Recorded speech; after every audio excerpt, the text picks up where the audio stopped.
Hello friend, this is Kaushal and welcome to English point. दोस्तों, ये है हमारा प्रैक्टिस सेट नंबर 79। इसके पहले 78 और बहुत सारे वीडियोज मैंने बनाए हुए हैं, प्रैक्टिस सेट 78 से भी ज़्यादा बनाए हुए हैं, तो आप उन्हें भी ज़रूर वॉच करें यदि आपने अभी तक उन्हें नहीं देखा है तो।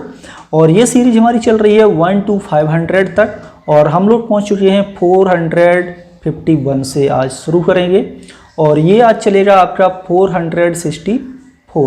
अब इसमें एक क्वेश्चन का मैंने ध्यान नहीं दिया, वो टाइप नहीं हो पाया था अभी, तो चलिए शुरू करते हैं आज की क्लास को। और मैं आप लोगों को बता दूं, ये क्लास आप लोगों के लिए बहुत ही यूजफुल होगी।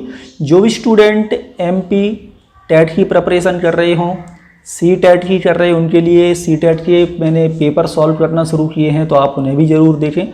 C टेट के अनसीन पैसेज पर भी क्लासेस बनाई हुई हैं। C टेट के कंप्लीट पेपर जो 30 क्वेश्चन जो होते हैं उनको भी एक्सप्लेन किया हुआ है मैंने, यानी प्रीवियस ईयर के पेपर भी मैंने सॉल्व किए, तो आप उन्हें भी ज़रूर देखिए।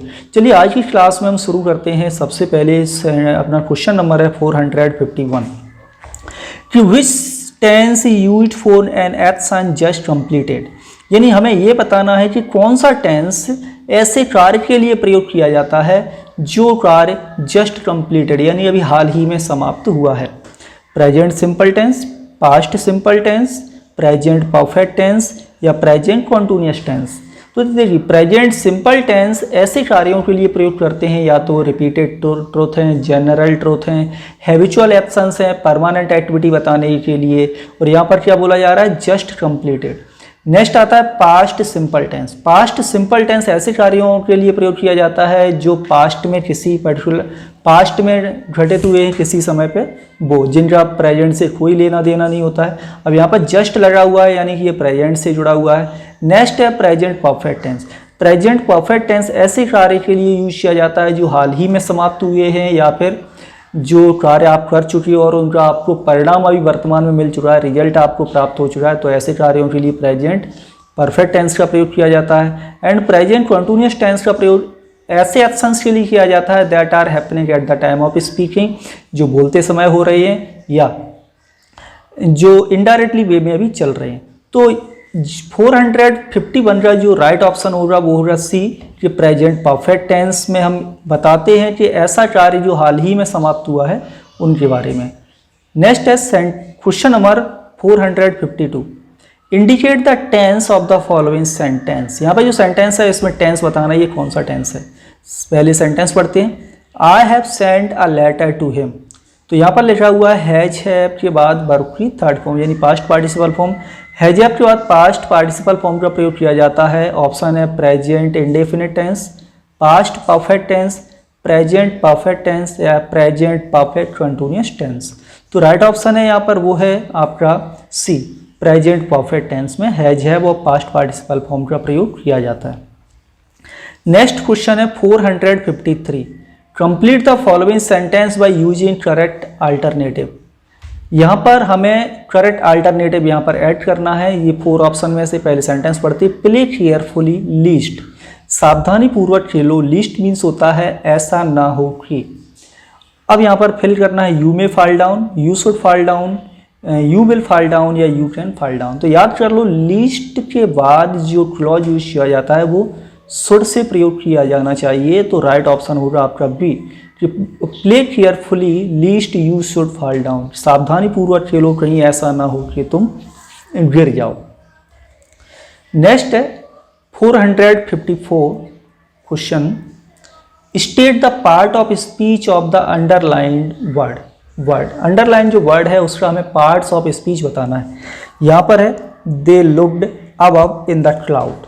तो अबव बताना है ये क्या है, एडजेक्टिव, नाउन, वर्ब या एडवर्ब। आप लोग भी जल्दी जल्दी कमेंट करते जाइए और बताते जाइए क्वेश्चन को। लास्ट में अपना टोटल स्कोर देखिए कि टोटल क्वेश्चन में से आप लोगों ने कितना स्कोर किया है। तो यहाँ पर देखिए कि लुक अबव, ये जो अबव है ये आपका एडवर्ब है, यहाँ पर ये वर्ब को मॉडिफाई कर रहा है।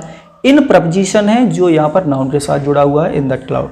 तो राइट ऑप्शन होगा यहाँ पर ऑप्शन नंबर D। नेक्स्ट है question number 455, find out the grammatically wrong sentence. Grammatically wrong sentence बताना है कि कौन सा है। सेंटेंस देखते हैं, she takes her dog out for a walk. He teach in a school, she go to the market for shopping, या they live in Mumbai. Present simple tense में लिखा हुआ है, सेंटेंस राइट है। दूसरा भी सिंगुलर सब्जेक्ट ऐसे यस यूज हुआ है। थर्ड आपका रॉन्ग है, क्योंकि सी थर्ड पर्सन सिंगुलर के साथ यहाँ पर एस या यस का यूज नहीं किया गया है। तो 455 का जो राइट ऑप्शन है कि she go to the market for shopping, ये सेंटेंस ग्रामेटिकली रॉन्ग सेंटेंस है। ओके, नेक्स्ट है sentence number 456। Select the correct form of verb. यहाँ पर हमें करेक्ट फॉर्म ऑफ वर्ब को फिल करना है। She dash the right answer, and option है नोज, नो, इच, नोइंग या नॉन। तो याद रखिए थर्ड पर्सन सिंगुलर के साथ ऐसे ही एस का यूज होता है। नो नहीं आएगा, क्योंकि यदि हम इसे प्रेजेंट सिंपल में बनाएंगे तो ये नहीं आएगा, क्योंकि ऐसे ही एस नहीं है। इच नोइंग भी नहीं आएगा, क्यों नहीं आएगा, क्योंकि ये प्रेजेंट कॉन्टिन्यूअस टेंस बन जाएगा, और जो नो वर्ब है ये नॉन प्रोग्रेसिव वर्ब है। कैसी वर्ब है? Non progressive verb. Non progressive verbs ऐसी वर्ब होती हैं जिन्हें हम सामान्य तरीके से कॉन्टिन्यूअस टेंस में प्रयोग नहीं कर सकते। जैसे मैं आप लोगों को कुछ नॉन प्रोग्रेसिव वर्ब बताऊं कि see, feel, smell, taste, know, like, dislike, hate, remember, इस फॉरगेट, इस तरह की बहुत सारी वर्ब होती हैं जो नॉन प्रोग्रेसिव वर्ब हैं, और ये सामान्यतः किसी कंटिन्यूअस टेंस में प्रयोग नहीं की जाती हैं। नॉन भी नहीं होगा, क्योंकि सब्जेक्ट के बाद पास्ट पार्टिसिपल फॉर्म किसी टेंस में यूज नहीं होती है। तो राइट ऑप्शन है आपका, वो हो जाएगा ए, सी नोज द राइट आंसर, यानी वह सही आंसर जानती है। तो ये आपका फर्स्ट ऑप्शन राइट है। चलिए नेक्स्ट है, complete the following sentence by choosing the appropriate form of verb. यहाँ पर हमें वर्ब फिल करना है। पहले सेंटेंस देखते हैं। If result of March dash today he dash a Telegram. यहाँ पर ध्यान से देखिए, आपका ये एडवर्ब क्लॉज ऑफ कंडीशन लिखा हुआ है इफ क्लॉज से। इफ क्लॉज के बारे में मैंने बहुत सारी सिचुएशंस बताई हैं। इफ क्लॉज में आपकी 3 कंडीशन मोस्टली होती हैं, probable, improbable and impossible condition. Probable में होता है कि इफ के बाद प्रेजेंट सिंपल टेंस में लिखा होगा, दूसरा फ्यूचर टेंस में, हालांकि दूसरा वाला प्रेजेंट सिंपल में भी हो सकता है। इम्प्रोबेबल में होता है इफ वाला सेंटेंस पास्ट इंडेफिनिट में दूसरा बनाया जाता है वुड के द्वारा, एंड इम्पॉसिबल में होता है इफ के बाद पास्ट परफेक्ट होता है, दूसरा बनता है वुड है प्लस वर्ब की थर्ड फॉर्म से। तो चलिए देखते हैं ऑप्शन हमारे पास यहाँ पर कौन कौन से हैं और कौन सा यहाँ पर राइट होगा। देखिए, bill B announced, bill send. तो याद रखिए कि इफ वाला सेंटेंस बिल सेल से नहीं बनाया जाता है, ये रॉन्ग आपका। नेक्स्ट देखते हैं, was announced, would send, and next है इज अनाउंस्ड, विल सेंड या डिक्लेयर्ड, कुड सेंड। तो इसे भी हटा देते हैं। अब बचते हैं 2, was announce and would send या इज अनाउंस्ड और विल सेंड। तो यहाँ पर हम क्वेश्चन को एक बार फिर से ध्यान से देखते हैं और आप देखिए कि क्या है। यहाँ पर लिखा हुआ है टुडे। टुडे क्या शो करता है? प्रेजेंट। प्रेजेंट शो कर रहा है। तो अब हमारे पास कितने ऑप्शन थे यहाँ पर? यहाँ पर 2 ऑप्शन थे, बी एंड सी। अब बी ऑप्शन आपका पास्ट में लिखा हुआ है और वहाँ पर यूज है प्रेजेंट, तो इसे भी हटा देते हैं। ये नहीं है, ये भी नहीं। अब राइट ऑप्शन कौन सा आपका? Option number C. Okay, next है क्वेश्चन नंबर 458, एंड 458 में है choose the correct tense of the underlined verb phrase. जो अंडरलाइंड वर्ब फ्रेज है ये बताना ये कौन सा टेंस है। सेंटेंस पढ़ते हैं। Rohan said that he had been waiting for me for 2 hours। तो हैड बीन वेटिंग कौन से टेंस में यूज किया जाता है? एंड ऑप्शन है simple past, past perfect continuous, past perfect या प्रेजेंट परफेक्ट। पास्ट सिंपल में सब्जेक्ट के बाद वर्ब की सेकंड फॉर्म का यूज होता है। पास्ट परफेक्ट कंटिन्यूअस में हैड बीन प्लस वर्ब में आईएनजी यानी प्रेजेंट पार्टिसिपल फॉर्म का यूज होता है। राइट ऑप्शन है। पास्ट परफेक्ट में हैड हैव के बाद पास्ट पार्टिसिपल का यूज किया जाता है। प्रेजेंट परफेक्ट में हैज है प्लस वर्ब की थर्ड फॉर्म का प्रयोग किया जाता है। तो राइट ऑप्शन होगा इसका बी। नेक्स्ट है question number 459। Living with teens can be difficult because your child is in the process of great change. तो bold part of the sentence is a या एन, यानी जो बोल्ड पार्ट में लिखा है रेड कलर में, ये कौन सा टेंस है, ये क्लॉज बताना है।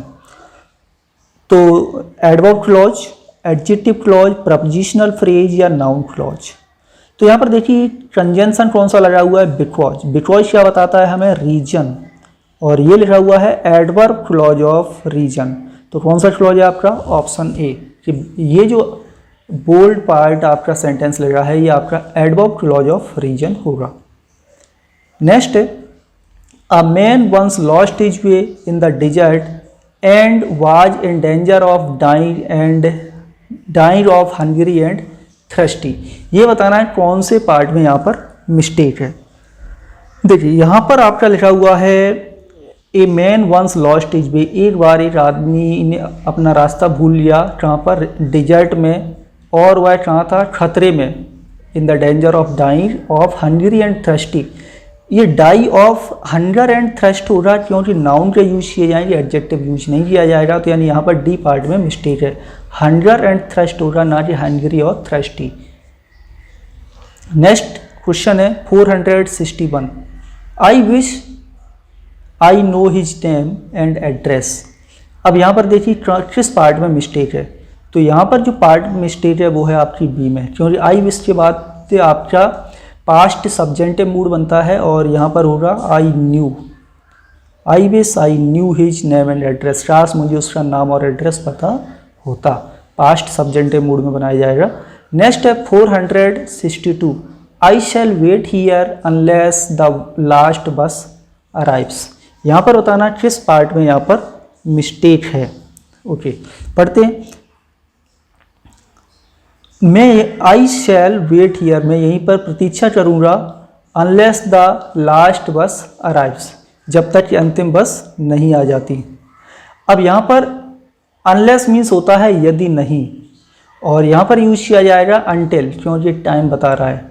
Until the last bus arrives, until के बाद यूज किया जाता है the end of the period, याद रखिए। तो ये एंड ऑफ द पीरियड लिखा हुआ है टाइम, तो यहाँ पर यूज किया जाएगा अनटिल, ना कि अनलेस। तो सी पार्ट में यहाँ पर मिस्टेक है। नेक्स्ट क्वेश्चन है Ravi entered in the classroom without seeking permission. Ravi ने क्लासरूम में प्रवेश किया बिना परमिशन लिए। तो ये बताना किस पार्ट में मिस्टेक है। तो सेंटेंस फिर देखते हैं, Ravi entered in the classroom. B part में मिस्टेक है, क्योंकि enter doesn't follow any preposition neither in nor into, ना तो इन का यूज किया जाएगा ना ही इनटू का प्रयोग किया जाएगा। इंटर के बाद प्रपोजिशन यूज नहीं होता है। तो करेक्ट सेंटेंस इस तरह से बनाया जाएगा, Ravi enter the classroom without seeking permission. तो बी पार्ट में यहाँ पर मिस्टेक है। एंड नेक्स्ट सेंटेंस है he had made a list of all the things he wants to buy, यानी उसने वो पूरी लिस्ट बनाई है जिन्हें वह खरीदना चाहता है, जिन चीज़ों को। तो किस पार्ट में मिस्टेक है? तो पार्ट में मिस्टेक है यहाँ पर डी में। क्यों? क्योंकि ये लिखा हुआ है पास्ट परफेक्ट टेंस और यहाँ लिखा हुआ है प्रेजेंट सिंपल टेंस। यहाँ बनना चाहिए था आपका पास्ट इंडेफिनिट टेंस। तो यहाँ पर राइट हो रहा आपका ही वांटेड टू बाई। तो दोस्तों आज का प्रैक्टिस सेट आपको कैसा लगा कमेंट करके ज़रूर बताना है।